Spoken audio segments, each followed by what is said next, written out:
Al-alim wa muta'alim wa dunia itu terlaknat, dan terlaknatlah apa yang dikatakan isinya kecuali zikrullah, ingat pada Allah SWT. Seorang alim seumpamanya mengajarkan akan ilmu, dan seorang yang mempelajari ilmu, dan apa yang seumpama. Jadi kalau kita tengok yang pertama sekali hati kita ke mana? Lepas kita salat, lepas kita ini melakukan ibadah, kalau hati kita kuat dengan dunia, maka tahulah kita sebenarnya kita masih jauh dengan Tuhan. Maksudnya hati kita itu tak betul-betul kuat dengan Allah. Sebab tu kalau kita tengok dalam solat, yang antara ujian yang paling besar sekali adalah dunia masuk ke solat. Sebab tu dia masuk macam-macam. Padahal ada dia masa-masa lain. Tapi bila kita angkat takbir, ujian yang datang ya Allah, ujian yang tidak boleh jumpa dalam solat. Ujian ketika solat. Sebab tu kita tengok kalau kita ambil bab solat saja, dia ada 5 tahapan dalam solat. Satu, solat orang yang jahil, dia tak tahu apa yang dia baca, apa yang dia ucapkan. Dia sembahyang je. Jadi ini pertama, jahil. Tak tahu Fatihah tu apa, tak tahu tahiyat tu apa, tak tahu apa pun. Zikir sami Allah liman hamidah, tak tahu. Dia orang jahil. Orang jahil ibadat dia itu memang tertolak. Yang kedua, sembahyang orang yang dia tak jahil, dia belajar. Pergi ikut kursus-kursus solat, dia tahu semua apa yang jadi makna solat, tapi lalai. Ini yang kita kata ni masuk dunia ni. Sebab apa maksud dia? Sebab tak kenal Allah dan tak nampak Allah. Sebab dia masalah dia dalam solat ni, kalau kita dalam keadaan lalai, itu kita lalai itu bila kita nampak benda tu, kita nampak hadrat ketuhanan sebagaimana Nabi nampak Allah Ta'ala ketika mana di alam Mi'raj, memang tak lalai lah. Mazal basar wa ma. Dia tidak menoleh ke kanan, tak menoleh ke kiri, ya. Kata Ibn Abbas, maksud mazal basar itu dia tidak toleh ke kanan, tidak toleh ke kiri. Tengok betul-betul. Dan dia tidak melampaui apa yang sepatutnya dilampaui. Memang itu sajalah, dia tengok itu saja. Maksudnya fokus kat situ. Jadi kalau kita tengok solat, banyaknya yang lalai. Yang ketiga, sembahyang orang yang 50-50.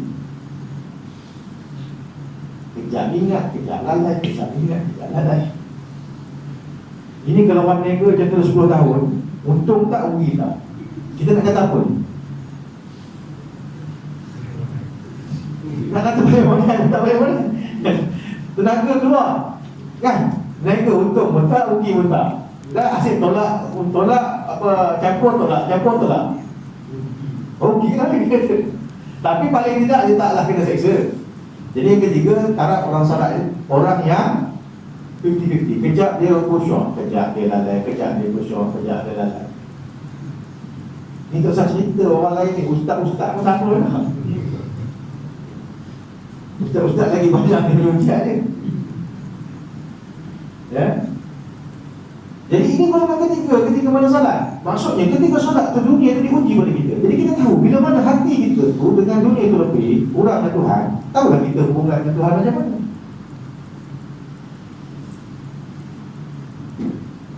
Baik, golongan yang keempat dalam solat macam mana? Golongan keempat itulah golongan yang khusyuk.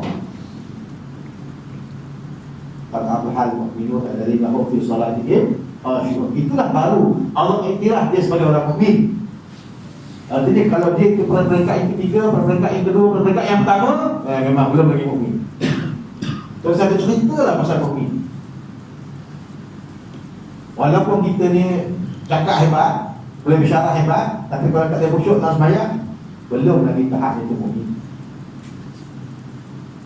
Baik, peringkat yang kelima itu peringkat orang yang muqarrabin. Peringkat orang yang memang hatinya macam Nabi tadi.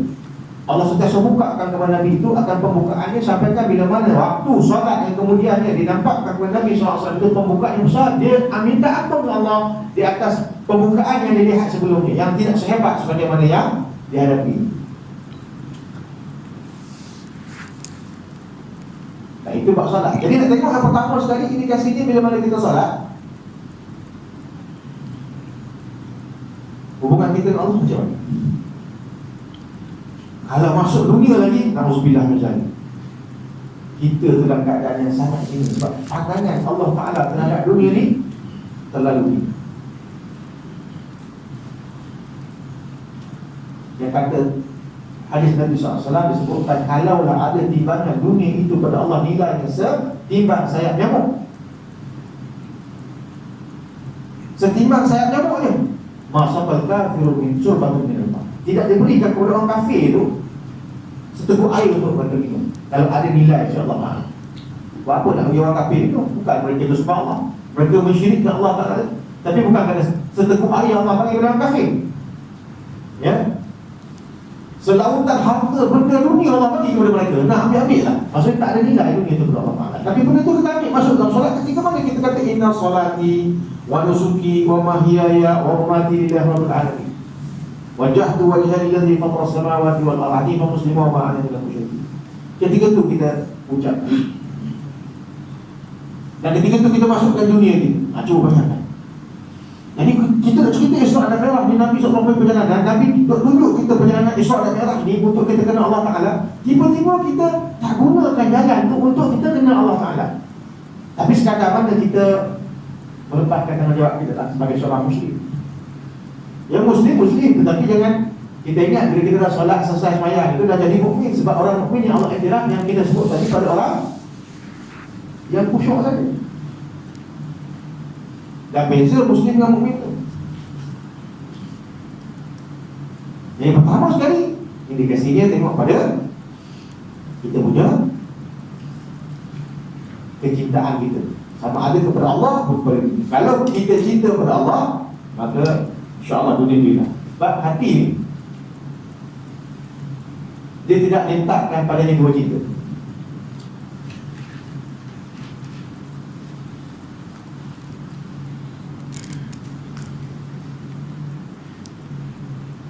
Allah sebutkan dalam Quran, ma ja'alallahu lirajulin qalban fi jawfi. Allah tidak meletakkan ada dua hati di dalam satu rongga. Yang kalau ada cinta Allah, cinta dunia tak akan ada. Tapi kalau ada cinta dunia, cinta Allah itu akan. Dan itulah wasilah kita untuk kenal Allah Ta'ala.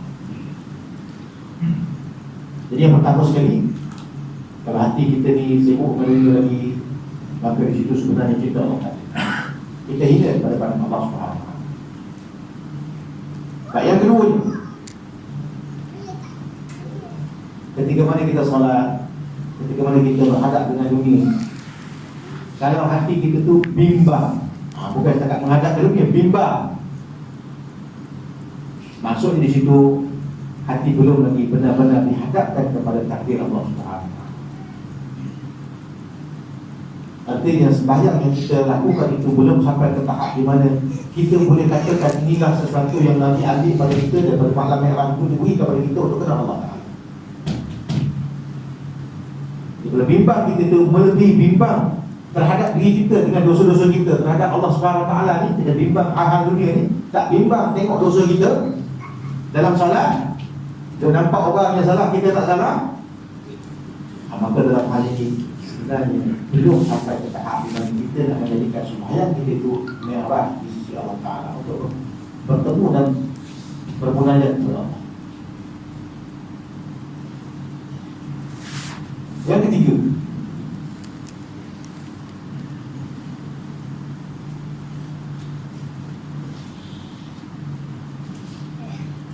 bila kita itu dalam solat kita boleh istiqamah.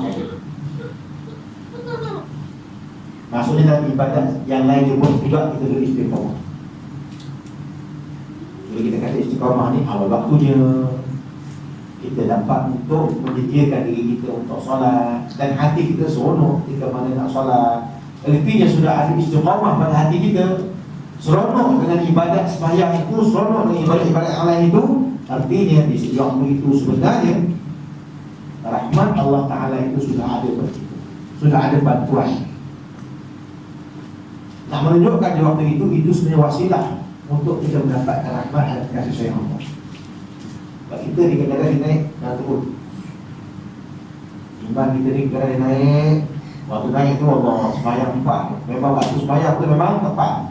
Orang azan Tapi masjid tak azan lagi, dah pergi masjid. Itu tengah naik kan. Nanti waktu dia tunggu tu, orang azan dia pun tak tahu yang padang macam tu.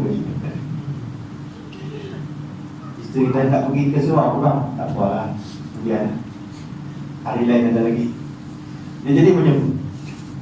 Sama juga kalau kita baca Quran, sama juga kalau kita selawat kepada Nabi, sama juga kalau kita sedekah, sama juga dengan ibadah-ibadah yang lain.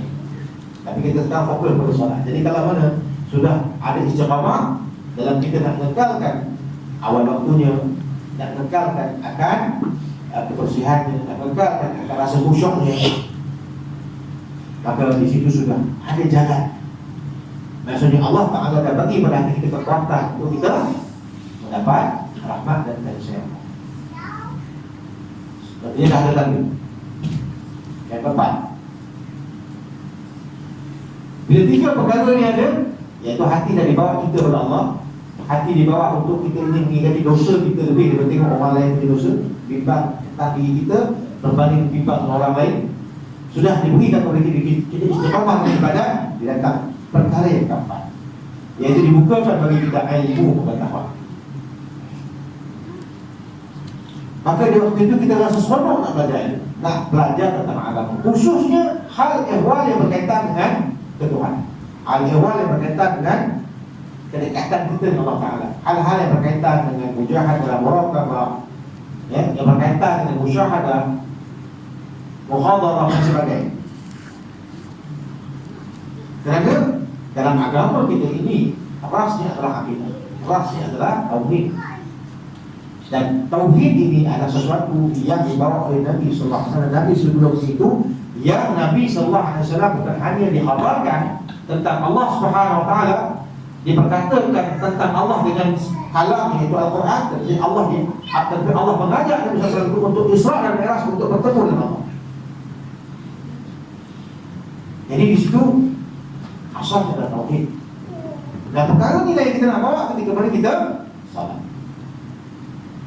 Sehingga akhirnya bukan sekadar kita itu hanya membaca kalam, tapi kita mengenal siapa yang kita baca kalam.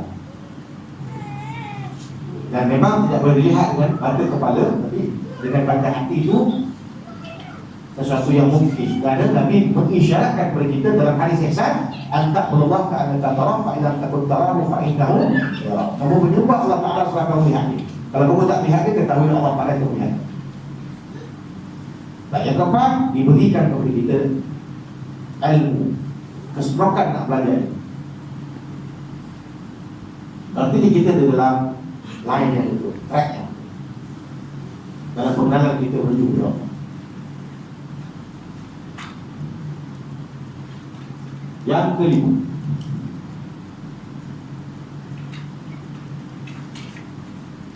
tandanya kedekatan kita dengan Allah Ta'ala, bila Allah Ta'ala bukakan hati kita nak berdialog dengan Tuhan, nak bermunajat dengan Tuhan, nak bercakap dengan Tuhan.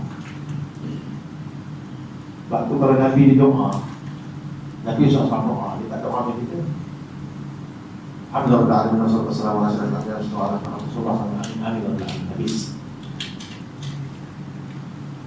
Tak sampai minit lagi lah. Nanti berdoa Allah Ta'ala tu, ya, kadang-kadang berjam-jam. Munajat Allah Ta'ala tu berjam-jam. Lazatnya mereka itu bermunajat. Para Nabi-Nabi dan Rasul-Rasul ini kalau kita lihatkan, lazatnya mereka bermunajat Allah Ta'ala tu sampai mereka berhari-hari boleh. Jadi bila mana dibuka kepada hati kita itu rasa lazat untuk kita berdialog dengan Tuhan, bermunajat kepada Tuhan, kita rasa seronok dan bersembang dengan Tuhan, dan kita rasa ada dia punya apa? Bila ada dia punya jawapannya, dan kita faham jawapan itu, sehingga akhirnya menitis air mata kita kerana sentuhan muka Allah SWT, ya, disentuh Allah Ta'ala dengan kasih sayang dia, rahmat dia, rahim dia. Maka di situ sebenarnya ibadah yang kita lakukan itu sebenarnya membangkit mendekatkan kita kepada Allah. Kalau tidak, lam yazal illa bu'ad. Tidaklah mendekatkan kita, menambahkan kita dengan ibadah kita dan ilmu kita, melainkan jauhnya kita dengan Allah Ta'ala. Baik, itu yang ke, sebab kita tahu Allah lah keempat tujuan kita. Allah lah tempat di mana kita nak luahkan rasa hati kita. Allah lah tempat di mana kita nak serahkan diri kita. Maka kita mengajar, bercakap dengan Tuhan, dengan Tuhan, berdialog dengan Tuhan sejak dari kita di dunia.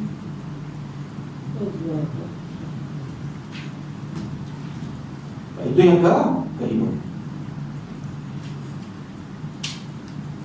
Yang keenam,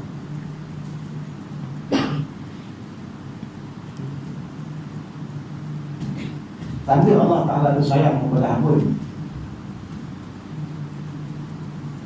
Di antaranya adalah dengan Allah memberikan ujian kepada.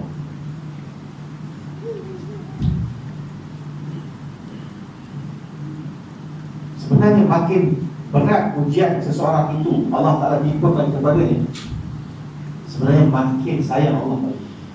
Asyadul bala ala nabiya thumma al-awliya thumma al-amsal.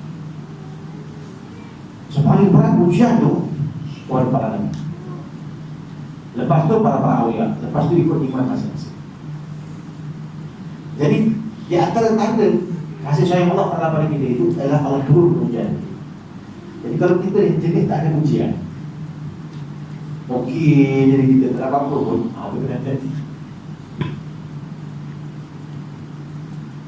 Kalau kita rasa okey, kita tak ada apa pun okey je, ya, padahal dia lalai dan sembahyang tu ujian tu, itu berat tu, tapi dia rasa okey ni. Itu maksudnya dia sama ada dia itu jahil, memang tak tahu tentang masalah ni, ataupun dia tak nampak itu sebagai ujian. Apatah lagi kalau Allah beri ujian fizikal kepada dia. Macam contoh hari ni kita sedang diuji dengan wabak, corona dan sebagainya. Jadi uji kita salah. Maka ada orang diuji dengan kefakiran, kemiskinan, ada orang diuji dengan kesihatan, ada orang diuji dengan paling teruk ujian. Sebenarnya ujian apa? Paling besar ujian apa? Ujian nikmat. Paling besar ujian bagi kita adalah ujian kesenangan, keselesaan. Sampai dengan ujian nikmat, keselesaan dan tak ada apa-apa kita rasa itu, kita rasa ini adalah satu benda yang tak perlu kita risau. Sampai akhirnya kadang-kadang kita lalai, kita bodoh.